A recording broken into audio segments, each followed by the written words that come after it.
Bismillahirrahmanirrahim. Qala al-musannifu rahimahullahu ta'ala wa adaman naf'a bihi wa bi ulumihi fid dharaini amin. Rabbi yasir wa a'in. Qala al-musannif al-wudu wudu ya. Jadi pada malam hari ini kita masuk bab wudu sebagai lanjutan dari toharoh. Taqaddama bahthu taharati minal khabathi wa hiya tahara al-haqiqiyah. Pembahasan tentang bersuci dari kotoran yang merupakan toharo hakikiyah itu sudah terbahas pada pertemuan-pertemuan sebelumnya. Amma taharatu anil hadathi fahiya taharatun hukmiyah. Adapun bersuci dari hadas, maka itu merupakan toharoh hukmiyah. Jadi kalau toharoh hakikiyah, najis yang kita hilangkan, ya itu tampak terlihat. Ya, ada kotoran kemudian kita hilangkan, itu namanya toharoh hakikiyah. Ya, kelihatan bendanya gitu. Sementara kalau toharoh hukmiyah ini adalah bersuci dari hadas. Hadas itu tidak terlihat, namun ada, ya. Baik itu hadas kecil atau hadas besar, itu ada tapi tidak terlihat. Dia sifatnya abstrak. Berbeda dengan toharoh hakikiyah, di mana memang yang kita hilangkan adalah benda najis yang ada di pakaian, di badan atau di tempat, seperti itu. Nah, ini masalah hadas, ya, sesuatu yang mencegah kita untuk sahnya sholat. Berarti kalau orang punya hadas, ya sholat enggak sah, ya. Padahal hadas itu ya tidak terlihat, gitu. Tapi ketika kita berwudu, umpamanya, maka hadas tersebut berarti hilang, ya, seperti itu, otomatis. Wahiyya thalathatu anwa'. Toharoh hukmiyah itu ada 3 macam, ya, al-wudu, al-ghuslu, at-tayammum. Jadi yang pertama wudu, yang kedua mandi, yang ketiga tayamum. Itu namanya toharoh hukmiyah, ya. Jadi ketika kita punya hadas kecil, maka kita berwudu, gitu ya. Ketika berwudu, maka hadas kecil itu hilang. Maka kita boleh sholat. Ketika kita punya hadas besar, maka mandi. Ya, ketika sudah mandi sesuai dengan tata aturannya, berarti kita sudah boleh sholat. Gitu. Karena hadas besar sudah hilang. Gitu. Nah, di sini wudhu dibahas di bagian pertama, ya, karena memang dia itu hanya mengangkat hadas kecil. Sedangkan mandi itu nanti dibahas yang kedua, karena memang dia berfungsi untuk menghilangkan hadas besar. Tayamum belakangan karena dia hanya pengganti. Ketika tidak bisa menggunakan air untuk wudu, entah karena memang tidak ada air atau karena memang tidak dibolehkan karena penyakit mungkin, ya, atau karena air sedikit sehingga tidak bisa digunakan untuk kepentingan wudu atau mandi, karena butuh untuk konsumsi, berarti tayamum, gitu kan ya. Sama juga mandi, ketika mandi wajib itu kita tidak bisa penuhi karena sakit, ya, atau karena tidak ada air, maka kita tayamum. Nah, karena sebagai pengganti, maka tayamum nanti dibahas belakangan, ya, seperti itu. Oke. Berikutnya, ta'riful wudu. Ya, wa hukmuh, definisi wudu dan hukum berwudu.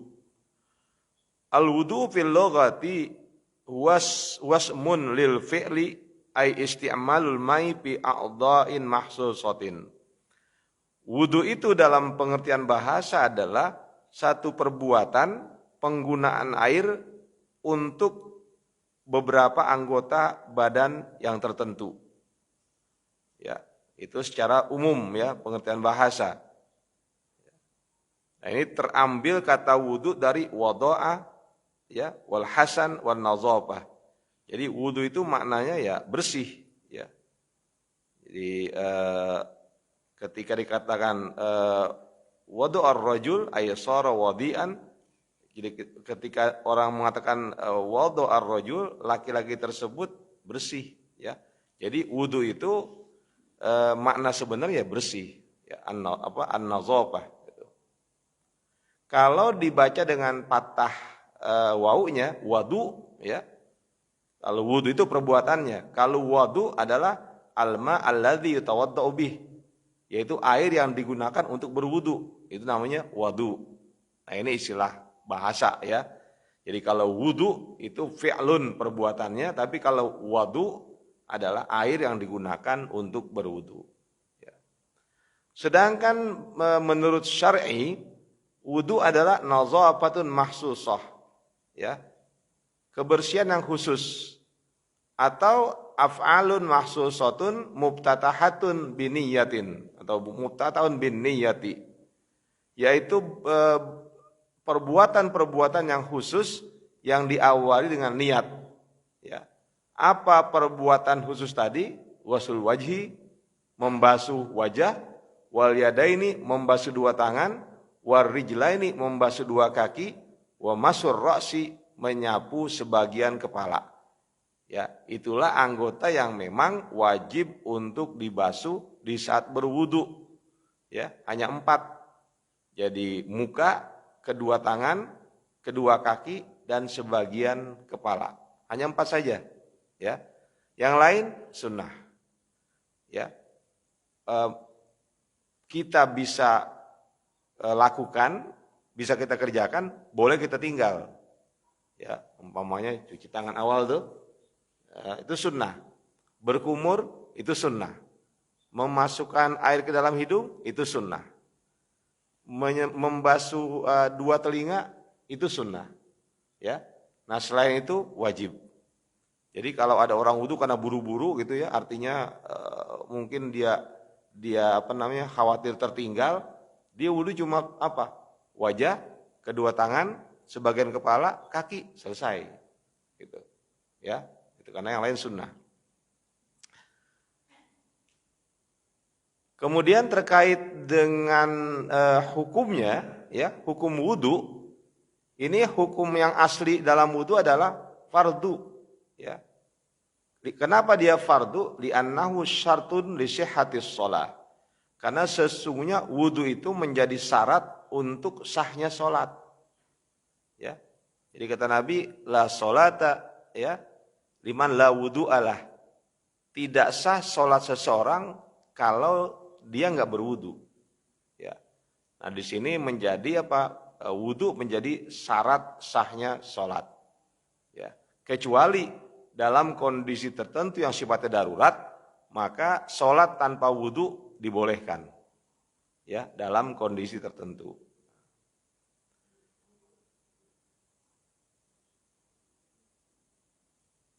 Nah, di sini dalilnya tentang kefarduan wudu, ya, sebagai syarat sahnya salat, yaitu surah Al-Maidah ayat 6. Ya, ini sebagian sudah hafal nih. Ya ayyuhalladzina amanu idza qumtum ilas sholati faghsilu wujuhakum wa aydiyakum ilal marafiq wamsahu birusikum, ya, wa arjulakum ilal ka'bain. Ya. Jadi wahai orang-orang yang beriman, apabila kalian ingin menegakkan sholat, maka basuhlah wajah, tangan sampai kedua siku, dan sapulah kepalamu, wa arjulakum, dan basuhlah kakimu ilal ka'bain, sampai dua mata kaki. Jadi Al-Quran itu menyebut hanya 4, karena ini merupakan yang wajib. Ya, di mana yang lainnya ada di hadis. Ya, jadi mencuci tangan, berkumur, istinsyak, kemudian telinga, ya, itu adanya di hadis. Quran hanya menyebut 4 saja. Ya, faghsilu wujuhakum, ya, kemudian wa aydiyakum ilal marafiq wamsahu birusikum wa arjulakum ilal ka'bain. Ya, jadi ini hanya 4 itu.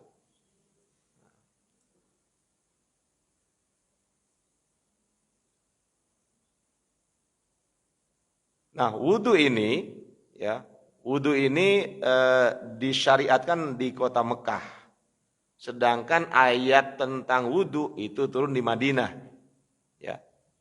Jadi disyariatkannya di Mekah, dimulai dilaksanakan di Mekah, tapi ayat yang turun terkait dengan wudu itu di Madinah.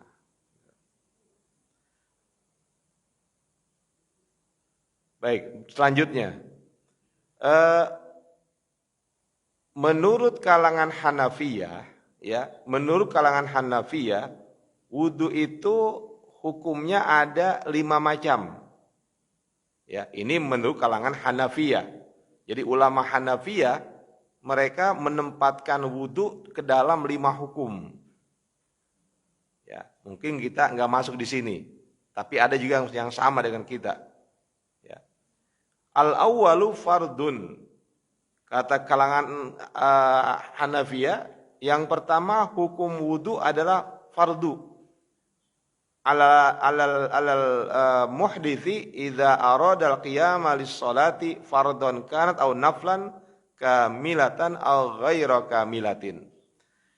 Jadi menurut mereka ya, wudu itu hukumnya fardu bagi orang yang berhadas apabila ingin menunaikan sholat fardu atau sholat sunnah. Ya. Baik itu sholat yang sempurna ataupun sholat yang tidak sempurna seperti sholat janazah. Sholat janazah ya, dia kan hanya berdiri saja, tidak ada ruku, nggak ada sujud gitu kan ya. Jadi hanya 4 takbir dengan beberapa bacaan selesai. Gitu. Tetap namanya sholat juga. Padahal di situ tidak ada ruku, tidak ada sujud, ya tetap namanya sholat, namanya sholatul janazah. Ya, ini sama dengan Imam Syafi'i, pendapatnya apa? Itu juga sama bahwa untuk sholat ya itu harus wudu. Gitu. Termasuk sajdatut tilawah, sujud tilawah. Ya, jadi kalau kita sedang baca Quran, lalu di saat membaca kita membaca ayat yang terkait dengan ayat sujud tilawah, ya, maka ketika kita sujud tilawah itu wajib ya fardunya punya wudu. Kalau tidak punya wudu nggak boleh sujud tilawah, ya, itu. Jadi harus punya wudu. Nah kalau kita umpamanya sedang baca Quran lalu bertemu dengan ayat sajdah, karena kita mungkin tidak punya wudu gitu ya, kita tidak pegang Al-Quran, kita nggak punya wudu, maka tetap kita disunnahkan untuk mengganti sujud tilawah dengan bacaan tasbih, ya. Subhanallah, walhamdulillah, wala ilaha illallah, wallahu akbar. Nah, 3 kali. Nah, itu kenapa begitu? Karena ini untuk menutup, ya, menutup setan. Karena setan bahagia kalau kita bertemu dengan ayat sajdah, kita nggak sujud. Berarti kata dia sama dengan saya dulu. Ketika saya diperintahkan sujud, saya nggak sujud. Nah, ketika mungkin kita membaca Quran gitu ya, mungkin sedang menghafal, kebetulan tidak berwudu, gak ada wudu, pas ketemu dengan ayat sajdah, maka kita jangan sampai meninggalkan zikir subhanallah, walhamdulillah, wala ilaha illallah, wallahu akbar. Ya, itu. Sehingga di situ apa? Menutup bagi setan untuk merasa gembira. Ya, karena kita nggak sujud pada Allah, padahal itu perintahnya, sunnahnya sujud.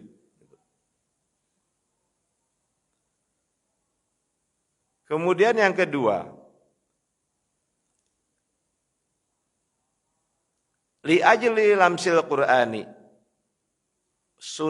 Wudu itu hukumnya fardu dalam kaitan apa? Tujuan untuk menyentuh Al-Qur'an. Sama dengan mazhab Syafi'i. Jadi kalau kita ini megang Al-Quran, ini harus punya wudu. Ya, walaupun di kertas yang kecil. Ya, ada kertas yang kecil gitu, tulisannya Al-Quran di situ, itu tetap harus punya wudu. Ya, kenapa? La yamassuhu illal mutahharun. Itu Al-Waqi'ah ayat 79. Ya, itu la yamassuhu illal mutahharun. tidak boleh menyentuh Al-Quran kecuali orang yang suci. Ya, berarti harus suci dari hadas kecil, suci dari hadas besar. Ya. Makanya orang yang afik, Pak, kayak di sini ini kan afik nih, tidak ada tulisan Al-Quran di tembok, ya kan?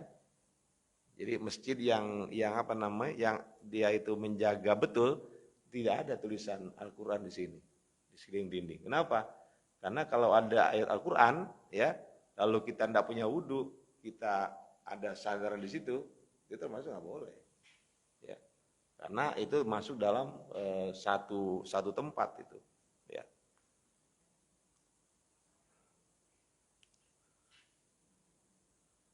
Itu hukumnya namanya fardu. Ini bagi kalangan Hanafiyah, ya. Yang kedua wajib, ya, wajib. Ini mereka membedakan antara fardu dan wajib, gitu ya. Wajib hukumnya. Untuk apa? Lit tawafi haulal Ka'bah. Ketika akan bertawaf mengelilingi Ka'bah. Ini sama dengan mazhab Syafi'i. Tawaf tanpa wudu itu nggak boleh, ya. Itu sama dengan ini. Berarti untuk tawaf itu wajib untuk berwudu. Ya. Walaupun ulama yang lain menyebutnya bukan wajib, fardu, karena memang di mazhab yang lain yaitu hukumnya ya fardu namanya, nggak membedakan antara fardu dan wajib.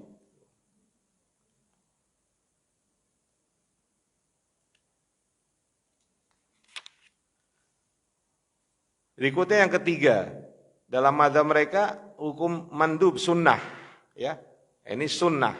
Nanti juga apa namanya banyak kesamaan dengan mazhab-mazhab yang lain, ya. Yang pertama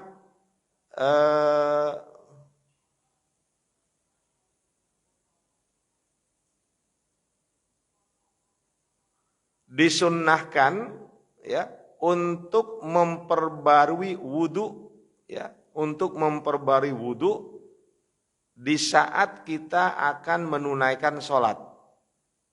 Jadi kita masih punya wudu, gitu ya. Umpamanya nih maghrib tadi, kita berwudu, belum batal, sampai isya belum batal, gitu ya. Maka kita wudu kembali. Nah itu hukumnya sunnah, ya. Namanya tajdidul wudu, jadi memperbarui wudu. Karena Rasul mengatakan man tawaddoa ala tuhrin kutiba lahu asyru hasanatin. Barang siapa yang berwudu dalam keadaan suci, maka akan dicatat untuknya 10 kebaikan. Ya, 10 kebaikan. Jadi kalau kita tajdidul wudu, itu kita mendapatkan pahala 10.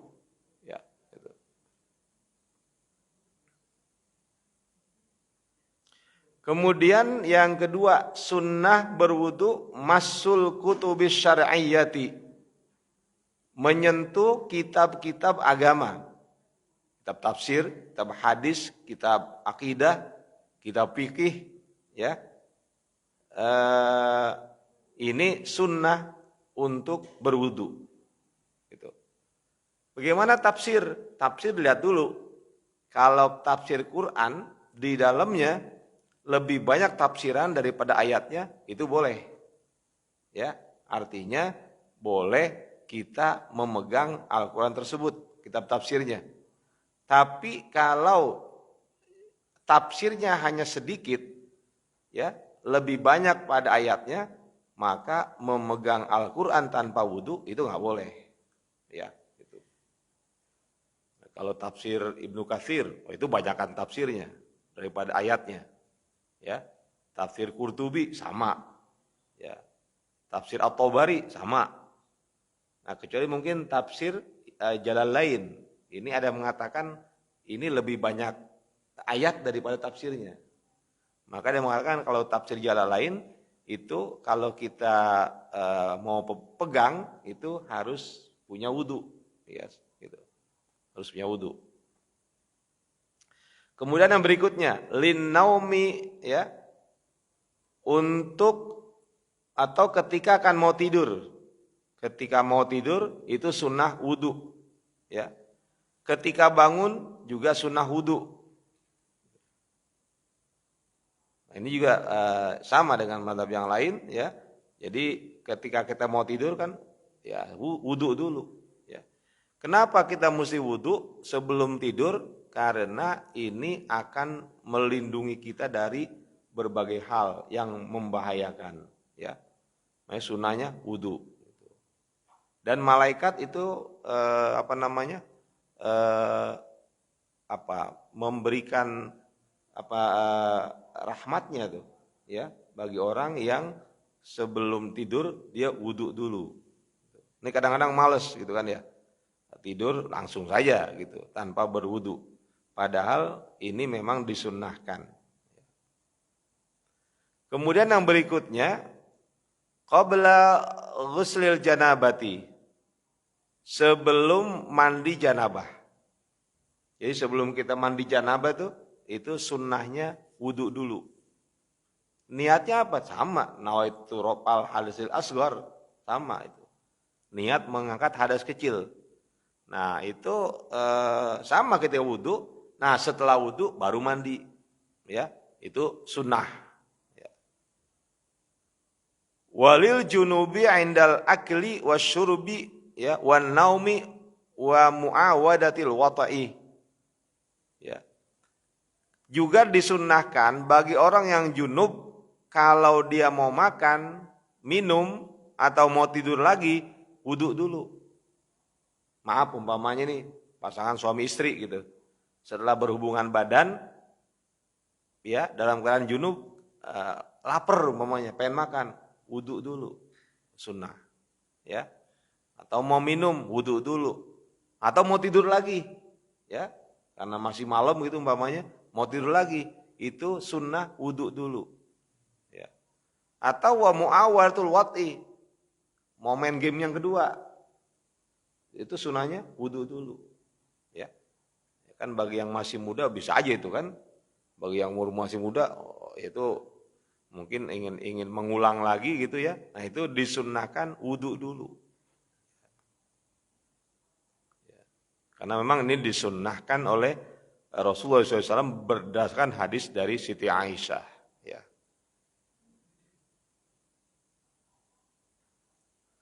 Kemudian yang berikutnya, ba'da tsauratil ghadabi. Menurut kalangan mazhab Hanafi, wudu disunnahkan setelah tsauratul ghadab, setelah kita itu marah, ya. Ketika kita sudah marah, nah untuk menyetop amarah tersebut wudu. Kenapa? Li'anal wudu'a yutfi'uh. Karena wudu itu kan memadamkan amarah. Ya. Di dalam hadis riwayat Imam Ahmad dalam musnadnya, ya, itu dikatakan apa? Fa idza ghadaba ahadukum falyatawadda. Ya. Jadi hadis ini riwayat Imam Ahmad, beliau mengatakan, ya, Rasul bersabda, apabila salah seorang di antara kamu marah, falyatawadda, hendaklah dia berwudu. Nah, di sini falyatawadda, ya, walaupun di situ ada lam amr, perintah, tapi itu bukan lil wujub, tapi lis sunnah. Ya. Bab amar itu enggak semuanya maknanya wajib, ya. Kalimat perintah tidak semuanya itu maknanya wajib, ada yang maknanya sunnah. Ya, itu. Di sini sunnah. Jadi fa idza ghadaba ahadukum falyatawadda. Apabila salah seorang di antara kalian marah, maka hendaklah dia berwudu. Ya, atau maka berwudulah. Kemudian yang berikutnya, liqiraatil Qur'ani, untuk membaca Quran, sunnah, bukan megang ya, membaca.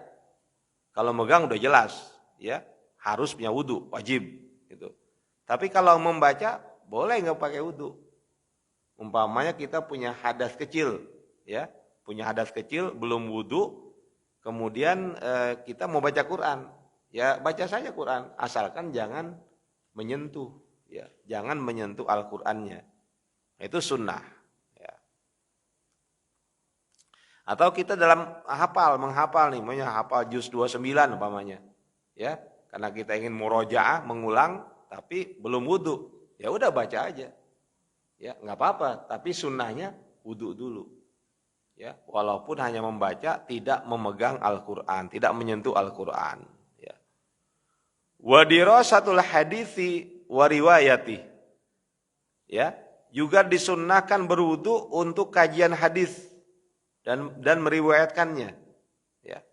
Jadi ketika mengkaji hadis atau meriwayatkan hadis itu sunnah wudu.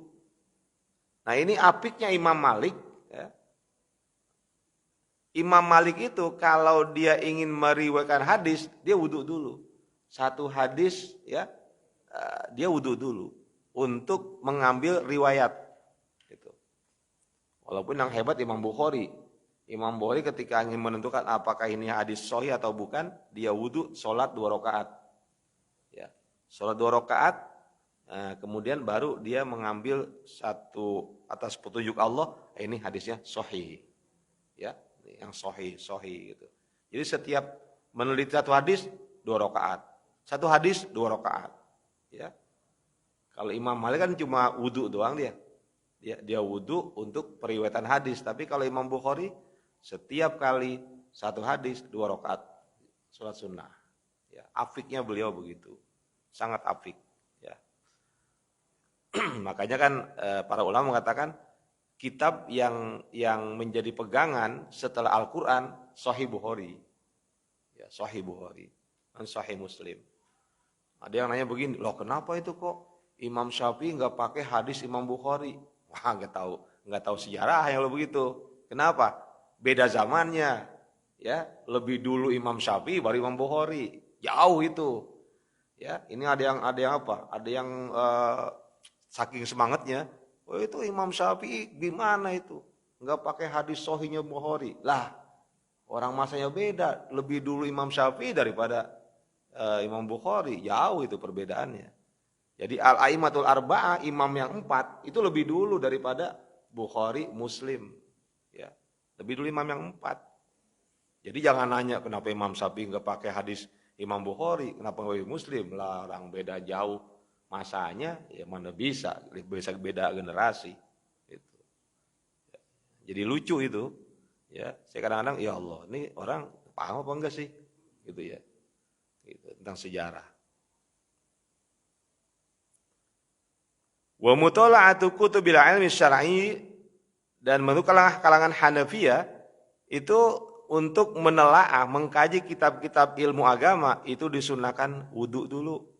Ya. Makanya itu anak-anak kita tuh yang mau belajar, mau sekolah, berangkat sekolah, ingetin wudu dulu. Ya, wudu dulu. Kenapa?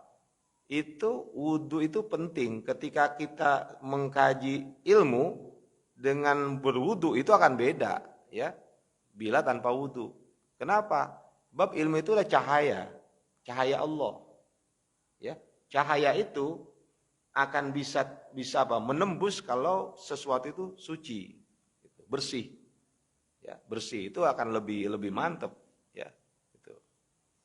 Seperti kan Imam Syafi'i pernah bilang begini, syakautu ila waqi'in su'a hibzi. Fa'arsyadani ila tarkil ma'asi wa akhbarani bi annal ilma nurun wa nurullahi la yuhda li asi. Jadi kata Imam Syafi'i, aku pernah mengadu kepada guruku Syekh Waqi' tentang buruknya hafalanku. Lalu Syekh Waqi' menjelaskan untuk meninggalkan maksiat. Jadi kalau ingin sukses dalam menuntut ilmu, tinggalkan maksiat, ya. Kenapa? Karena ilmu itu cahaya Allah, dan cahaya Allah tidak akan diberikan kepada orang yang maksiat. Gitu. Kalaupun orang-orang yang mungkin dia pintar tanpa proses itu, ilmunya enggak berkah. Artinya enggak memberikan manfaat bagi diri dan orang lain. Jadi sebaiknya ajarkan anak kita yang sedang sekolah, yang mengaji itu untuk berwudu terlebih dahulu. Ya. Kemudian yang berikutnya, lil adzani wal iqamati. Ya. Dalam rangka untuk azan, mengumandangkan azan dan iqamah, itu sunnahnya punya wudu. Ya. Enggak punya wudu boleh aja, gitu ya. Gitu. Bahkan disunnahkan juga wudu ketika membaca khutbah nikah. Itu pun disunahkan, ya. Jadi kalau ada orang akan nikah tuh, kan sebelum akan nikah ada khutbah dulu. Nah itu sunnahnya yang baca itu harus sunnah berwudu. Kemudian wa ziyaratun Nabi SAW, ya, untuk ziarah ke Nabi Muhammad SAW itu sunnah punya wudu. Ya. Ketika Nabawi itu, di Nabawi kita mau ziarah ke makam Rasul, nah itu sunnah punya wudu. Ya. Kemudian yang berikutnya menurut kalangan Hanafiyah ba'dar tikabi khotiatin, setelah melakukan perbuatan dosa, sunnah wudu. Umpamanya kita habis bohong, wah tadi bohong nih, ya sunnah wudu. Ya, gitu. Kita tadi habis ngomongin orang tentang aibnya, sunnah wudu. Ya, kenapa? Kita husnuzon mudah-mudahan dengan wudu tersebut, ya, akan menghapus dosa yang dilakukan. Ya, kenapa? Li'anal hasanat tamhus sayyi'at. Karena kebaikan akan menghapus keburukan. Itu kan ya, seperti sabda Rasul. Kemudian ba'da qahqahatin khariyas shalah.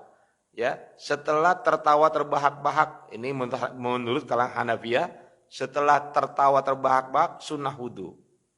Ya. Karena menurut beliau itu adalah hadas. Ya.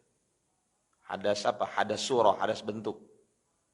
Kemudian yang berikutnya ba'da ghusli mayitin wa hamluhu, setelah memandikan mayit dan mengantarkan mayit. Itu sunnah berwudu, ya. Jadi habis mandiin mayit sunnah berwudu. Kemudian setelah kita membawa mayit ke pekuburan juga sunnah wudu setelah penguburan. Jadi kata Nabi, man ghasala maitan falyagtasil, barang siapa yang memandikan mayit maka hendaklah dia membasuh, maksudnya wudu. Ya.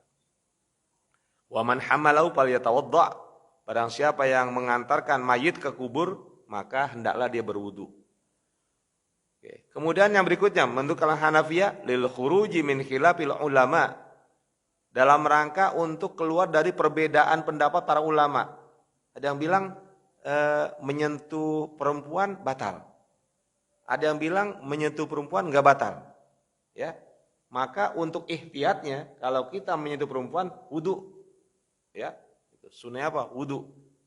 Ini apa? Kharij, ya, an khilafil ulama. Kita keluar dari perbedaan para ulama. Bapak ada yang mengatakan enggak, menyentuh perempuan yang bukan mahram itu enggak batal.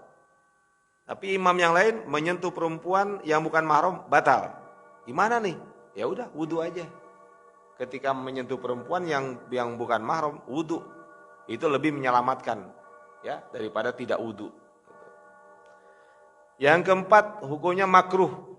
Masih menurut Hanafiyah. Kapan makruhnya? Kalau kita masih punya wudu, tapi wudu itu belum dipakai buat sholat, kita wudu lagi. Itu namanya israf, ya. Israf berlebihan, nggak boleh, maka hukumnya makruh. Ya, kita wudu kita belum dipakai buat sholat, ya. Nah, ketika kita mau sholat wudu lagi, nah itu makruh. Ya. Nah, kemudian yang haram adalah berwudu dengan air hasil rampasan, itu haram hukumnya. Ya, bahkan kata Imam Hambali, ya Imam Hambal, itu hukumnya wudunya nggak sah. Ya. Jadi hasil dari rampasan itu wudunya nggak sah. Ya bukan cuma haram, wudunya nggak sah. Kalau yang lain bilang haram, tetap sah wudunya. Kemudian berikutnya kalangan Malikiyah. Ya. Mereka menyebut ada yang wajib, ada yang sunnah, ya, ada yang mubah, ada yang dilarang. Ya. Nah, ini semuanya hampir sama. Yang wajib itu wudu ketika sholat fardu, sholat sunnah, sujud, ya, sujud tilawah, sholat janazah, menyentuh Al-Quran untuk tawaf. Nah itu semuanya wajib untuk wudu. Ini menurut kalangan Syafi'i Malikiyah. Nah kemudian bagaimana menurut pandangan ulama Syafi'iyah? Ya. Nah, kalangan Syafi'iyah wattafaqa Syafi'iyah wal Hanabilatu ma'al Hanafiyah wal Malikiyah alal hadis sabiqah wa nahwiha allati yundabul hal wudu. Ya. Kalangan Syafi'iyah dan kalangan Hanabilah beserta kalangan Hanafiyah dan Malikiyah itu sepakat tuh. Jadi ulama Syafi'iyah, ulama Hanabilah mereka sepakat sama dengan pendapatnya kalangan Hanafiyah dan Malikiyah terhadap beberapa hal, ya, seperti tentang sunnah berwudu untuk beberapa perbuatan yang akan kita lakukan. Itu sama itu sunnah, ya. Dalam sunnah seperti baca Quran, baca hadis, kajian ilmu, masuk masjid, ya, duduk atau melewati masjid, kemudian zikir, mau azan, mau tidur, ya, itu sunnah untuk berwudu, termasuk ketika marah, ya, kemudian membicarakan hal yang diharamkan, itu sunnah wudu. Pada prinsipnya hampir dikatakan tidak ada perbedaan antar imam terkait dengan kesunahan berwudu untuk beberapa hal yang kita lakukan, ya. Nah, termasuk menurut kalangan Syafi'iyah setelah kita berbekam, ya, yaitu pun sunnah wudu. Ya, ketika kita ngantuk sunnah wudu. Ketika kita tidur sambil duduk, yang duduknya itu duduk yang tetap nggak berubah, tetap sunnah wudu. Tapi kalau duduk berubah, itu wajib wudu, batal udah. Kalau tutupnya ada mantep duduknya gitu, nggak ada perubahan, itu sunnah aja wudunya. Termasuk kalau lagi sholat lalu tertawa, itu pun sunnah wudu, ya.